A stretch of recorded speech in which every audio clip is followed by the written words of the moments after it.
Let's get right into it. Today's explainer is looking at a fascinating blueprint that completely flips the script on how governments interact with us. Now, I know a term like Citizen Commitment Charter, or Carta Compromiso con el Ciudadano, might sound like a dense piece of administrative jargon, but it's actually a super powerful tool. It's designed to put you, the citizen, front and center in the public sector.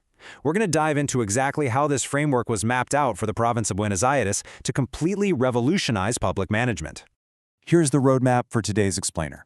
We'll start with the evolving dynamic between the state and the citizen, define what this charter actually is, break down its 4 fundamental pillars, see how it fits into the broader public management ecosystem, and wrap up with a concrete plan for Buenos Aires.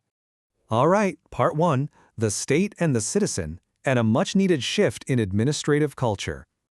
So think back to the last time you had to deal with a government agency. Maybe you were renewing a license or just trying to get some basic info. And instead, you got bounced between 5 different departments, on hold for what felt like forever, right?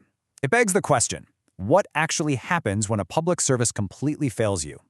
It's a super frustrating thought, but it really hits the nail on the head regarding the pain points of a slow, opaque system. Because historically, public organizations have been kind of trapped by rigid structures and strict legal compliance. If a service is inexplicably slow, usually the citizen has zero recourse. But check out the ultimate antidote to that frustration. For the longest time, the state ran on what we call compliance-based management. Basically, if a public servant followed the rules and checked the right boxes, their job was done, period. Didn't matter if you actually got what you needed. But this charter, it pushes for a radical shift to management by results, meaning an organization's success isn't about worshiping a dusty rulebook anymore, it's about whether they successfully met your needs and expectations. Moving on to Section 2. What exactly is the charter, and how is it redefining the whole citizen-state relationship? So, how do we make that ambitious shift happen?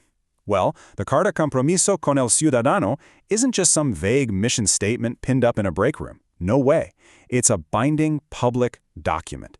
It explicitly lays out your rights. It tells you exactly what services you're getting, the precise quality standards you should expect, and this is the real game changer. It establishes mechanisms for repair or appeal when they drop the ball. It literally turns empty government promises into measurable, rock-solid guarantees. And I absolutely love how this concept is illustrated here, literally stamping the commitment over the map of the province. It's a great visual reminder that this isn't just, high-level theory. It's about grounding these policies in the physical landscape. It's about making sure real, tangible improvements actually reach real people across every single district. Now, this whole idea didn't just appear out of nowhere. Let's trace the timeline a bit. It actually kicked off way back in 1991 over in the UK with the Citizens' Charter, which first floated the idea of treating citizens like valued clients. Fast forward to the late 90s, and we see service charters spreading like wildfire across Europe. Places like Spain really ran with it, adding a huge focus on citizen participation. Then, in the year 2000, Argentina launched a national program, and by 2003, the province of Buenos Aires established its own provincial decree to bring these rigorous standards right down to the local level. Which brings us to Section 3, the 4 fundamental pillars. Let's look under the hood at the machinery of accountability. If a government agency wants to actually build one of these charters, it all comes down to 4 core pillars. First up, quality standards. This means spelling out exactly how long a process should take and the caliber of the service. Number 2 is information and communication, making sure you actually know your rights and what forms you need before you even show up. Third, active citizen participation. We're talking real active channels for your feedback and complaints. And fourth is continuous monitoring and evaluation. Think internal dashboards constantly tracking if the agency is actually hitting its targets. These 4 pillars work together to ensure your complaints are actually heard, quantified, and addressed. The profound shift here is really all about the narrative. Instead of just being a passive recipient, taking whatever service the state feels like handing out that day, you become the hero of the story. You are an active partner holding them accountable, armed with real rights, clear expectations, and a solid baseline for what is absolutely acceptable. All right, Section 4, the public management ecosystem. Let's look at the charter as the central gear. Because let's face it, these commitments can't just exist in a vacuum. To actually pull this off, the government has to embrace a total quality management cycle. It starts with plan, defining the services and standards. Then do, actually delivering those services. Next is check, measuring performance and how happy citizens are. And finally, act, fixing the processes based on that feedback. By using this continuous loop, the charter ensures that improving isn't just some one-off PR stunt, but a permanent, ingrained habit within the organization. When we look at how this machinery actually integrates, it's pretty seamless. Quality standards lead to creating single windows, or ventanilla única, where you can get all your business done in one accessible spot. The information system links directly up with e-government portals, bringing the state right to your computer screen, and that monitoring and evaluation pillar, that feeds the unified management dashboards that officials use to track real-time performance. The charter acts as this central gear, making all that tech genuinely citizen-facing. Let's move into Section 5, the plan for Buenos Aires, where we ground all this theory into reality.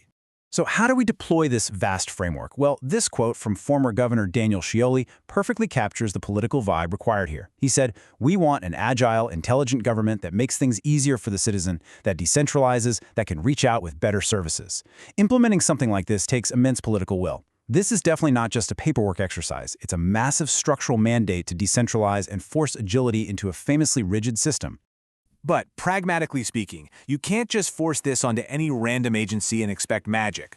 For an organization to successfully switch to this results-based model, they need a few essential conditions first. We're talking institutional stability, strong internal legitimacy, a low degree of internal conflict, and crucially, a firm, unwavering commitment from the top brass. Without those basics in place, the extreme transparency of a charter could literally cause the agency to fracture. Once those conditions are met, the end game is a systematic rollout. The plan for Buenos Aires was never to just keep this locked away in the capital. The operational phase expands outward, aiming to completely decentralize management down to all 134 municipalities. That way, whether you live right in the middle of a dense urban center or out in a rural town, your interactions with the government are held to the exact same rigorous standards of quality and accountability. And that brings us to the end of today's Explainer. We've explored how the state can actually shift from blind rule following to delivering real results, with the Citizen Commitment Charter acting as the blueprint. But remember, a charter is really only as strong as the citizens who use it to demand accountability. So I want to leave you with this thought. Now that you know this machinery exists and that these frameworks were explicitly designed for your benefit, how will you use your voice to drive it? How can you utilize these commitments to shape your local institutions and demand better governance today? Thanks for hanging out and exploring this with me. Keep learning and keep asking great questions.